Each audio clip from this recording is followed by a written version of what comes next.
नमो नारायण। जय महाकाल। जय मां बगलामुखी। देखिए, आज का मेरा विषय है कि संकेत जो बताते हैं कि आपके साथ कौन सी दिव्य शक्ति चल रही है। मैं यहां पर बात करूंगा अध्यात्म से रिलेटेड, कुंडली से रिलेटेड। कुंडली जो आपके बारे में बहुत कुछ बता सकती है। कुंडली जो आपके ग्रहों की स्थिति के हिसाब से दर्शाती है कि आपको जिंदगी में कितना सुख मिलेगा, कितना दुख मिलेगा। कुंडली जो आपके ग्रहों के अनुसार, यानी कितने आपने कर्म अच्छे किए हैं, कितने बुरम किए हैं, उतने हिसाब से ही आपको फल मिलता है। कुंडली एक प्रकार से आपका आईना होती है जो आपको बहुत आसानी से ये बता सकती है कि आपके साथ कौन सी दिव्य शक्ति चल रही है।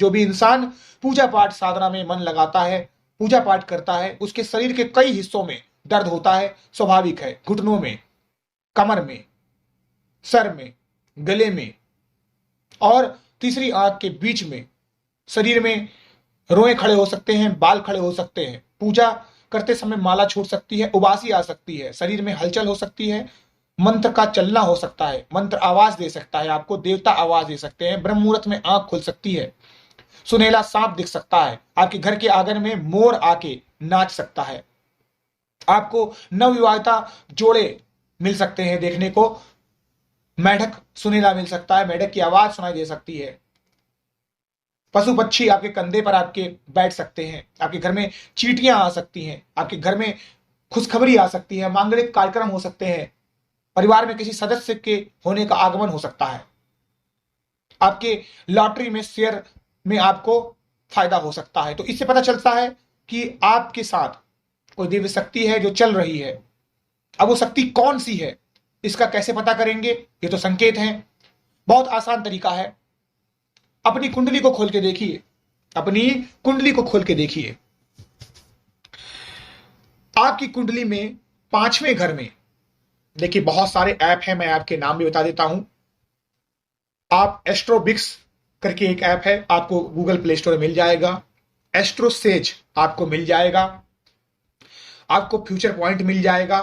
कुंडली के ऐसे बहुत सारे ऐप हैं, अगर आप डालेंगे कुंडली तो ऐसे प्ले स्टोर मिल जाएंगे। वहां पर अपनी आप डेट ऑफ बर्थ डालिए, सब कुछ डालिए, अपने पांचवें घर को देखिए।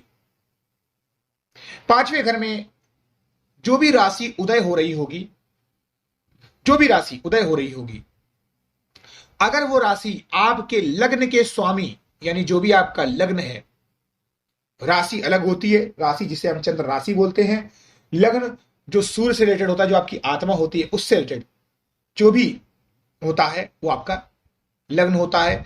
तो अगर वो राशि आपके लग्न की मित्र है तो उससे रिलेटेड जो भी प्लैनेट होगा वो आपके इष्ट देवता होते हैं। उनकी पूजा अगर आप करते हैं तो आपको सफलता के चांसेस ज्यादा रहते हैं।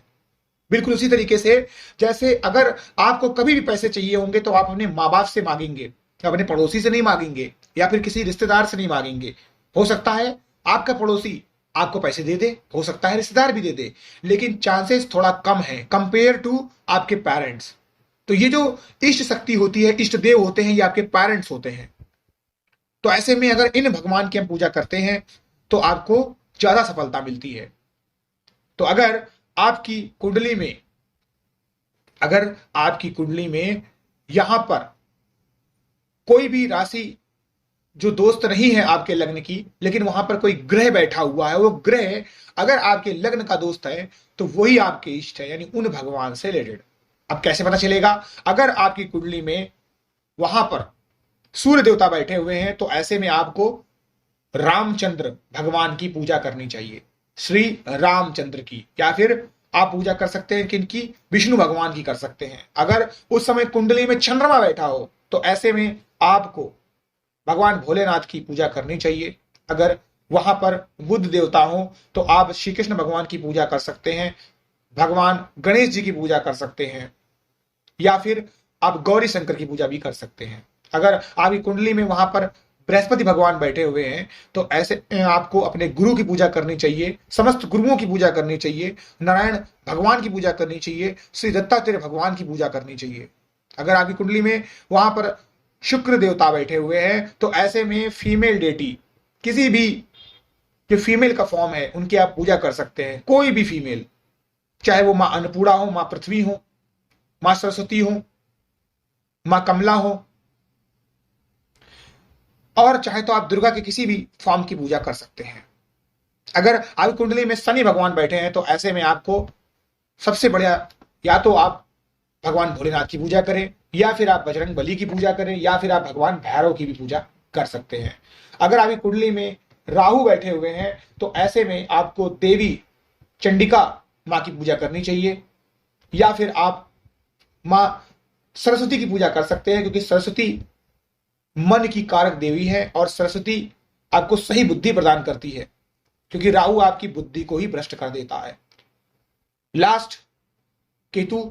केतु अगर आपकी कुंडली में गड़बड़ है तो ऐसे में आपको विघ्नहर्ता, बुद्धि के देवता श्री गणपति भगवान की पूजा करनी चाहिए, या फिर आप श्री नरसिंह भगवान की पूजा भी कर सकते हैं। तो ये जो भी ग्रह बैठे हुए हैं ये बताते हैं कि कौन सी दिव्य शक्ति आपके साथ है, आप आसानी से पता लगा सकते हैं। और बहुत सारे ऐसे संकेत होते हैं, ये जो संकेत मैंने आपको बताए हैं, ये सब संकेत हर पूजा में साधक जो होता है उसके साथ होते हैं, तो ये कोई बिल्कुल अलग नहीं है, हर इंसान के साथ ये चीजें होती हैं। आप सभी लोगों का कल्याण हो, खुश रहिए, स्वस्थ रहिए। नमो नारायण, जय महाकाल, जय मंगलामुखी।